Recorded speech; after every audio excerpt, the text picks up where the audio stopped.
Tem sim, Carla. Eu acho que a gente, para poder explicar isso melhor, teria que descer um pouquinho mais para a educação dos filhos hoje em dia. O que é que a gente tem visto? A geração passada de pais, eles nunca se preocuparam em perguntar se a gente os amava. Eu lembro claramente de uma vez que eu pedi à minha mãe para brincar a Micarande, que é um carnaval fora da época que havia em Campina Grande, e ela disse que eu não ia, simplesmente eu não ia.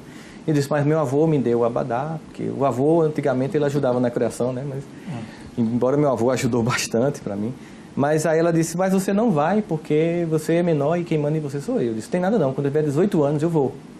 Ela disse, não vai, porque enquanto você depender de mim, quem vai estabelecer as normas dessa casa sou eu. E eu disse, e você ainda pensa que eu vou lhe amar? Aí ela disse bem tranquilamente, meu filho, quem disse a você que eu quero o seu amor? E aí me chocou, obviamente, né? Mãe, você não quer o meu amor? Eu disse, o amor é uma escolha que a gente faz. Eu escolhi amar você. Agora, como mãe, eu não abro mão de que você me respeite. Eu só fui entender aquela cena muito depois. Fazendo curso de psicologia, eu fui entender que o amor é um sentimento muito sofisticado. E ele precisa de algumas pré-condições na escala dos sentimentos para que ele ocorra. Lembra daquele jargão da matemática, se e somente se? Então, digamos que para amar alguém, eu só amo alguém se e somente se eu respeitar.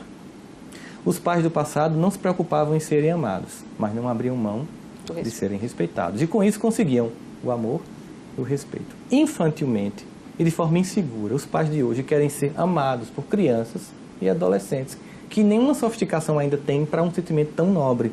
Eles realmente gostam muito, mas o amor vai ser construído na educação desses filhos. Eles tentam ser amados, mas não se fazem respeitar. E ao final não conseguem nem o amor, nem o respeito. Como eles não criam filhos, eu não estou falando de todos, mas muitos, não criam crianças que suportam não, frustração, eu não vou dar, eu não vou comprar.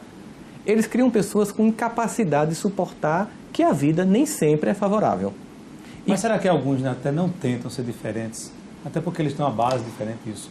Mas não conseguem, por conta do mundo atual, desse mundo que a gente vive, dessa relação com esse mundo de consumo que a gente vive. Anchieta, eu sei que existe essa pressão lá fora, mas se a gente não decidir que vou pautar a minha família por um valor que eu acredito, a gente termina sendo dominado por esse coletivo. E aí a gente tira um discurso que é impossível reagir a isso. E não, é possível reagir. É óbvio que eu não posso educar o meu filho hoje como eu fui educado. Acontece que nós tínhamos um modelo de família que começou a ser questionado, que a gente chamaria de tese, família tese. Se criou uma antitese, uma antítese, seria um movimento dialético.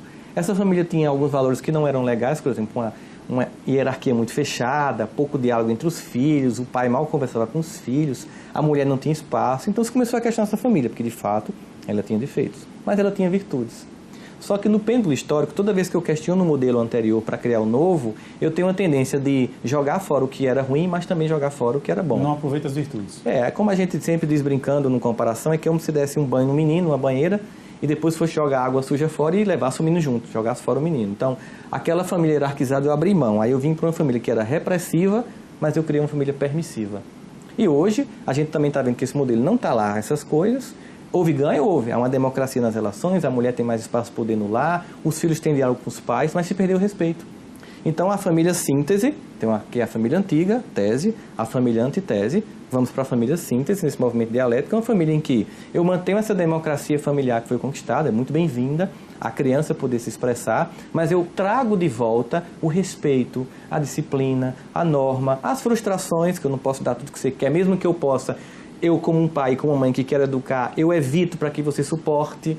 Né? Um exemplo claro é que, por exemplo, tudo é muito pronto hoje. Você, da minha geração, Cita, sabe que para a gente comer uma pamonha, era todo um dia no milharal, catando, depois descabelando, os homens iam, era até uma coisa divertida. Depois a gente cortava, moía com moinho à mão. E 5 da tarde era um ritual familiar inteiro em que a gente comeria a pamonha. A gente passa hoje na padaria e compra pronta. Então, por exemplo, pegar um filho em casa para fazer um bolo é uma boa experiência de trabalhar com ele a resiliência, Carla. De você chegar, vamos fazer o bolo. Bom, em vez de comprar pronto, aí começa, faz, ele vai ver o esforço que dá, a mão que machuca, o tempo de esperar. Tá pronto? Não, tem que esperar esfriar. Ele passa mais ou menos umas 4 horas para comer um bolo. Aquilo é uma experiência rica dele esperar o tempo. Nós temos uma geração ansiosa. E essa geração ansiosa e pouco resiliente, ela tenta tamponar essa falta de afeto, porque se eu não respeito meus pais, eu termino não amando meus pais. E eu vou para relações fragilizadas, inclusive namoros fragilizados. E aí você vê uma jovem acaba o namoro e se suicida. Veja que incompetência emocional, que filha que você criou com tanta incapacidade de suportar a frustração, que é a primeira vez que acaba uma coisa. Em vez de ouvir Pablo, né? E chorar, e depois reviver, né? A pessoa vai e se mata. Quer dizer, a gente simplesmente fazia isso, ouvia uma músicazinha, chorava, ficava triste, né? E continuava a vida. Agora as pessoas não podem ter um prejuízo que se destrói. As pessoas não se dão mais ao trabalho de roer um pouco, né? Exatamente, não se dão trabalho.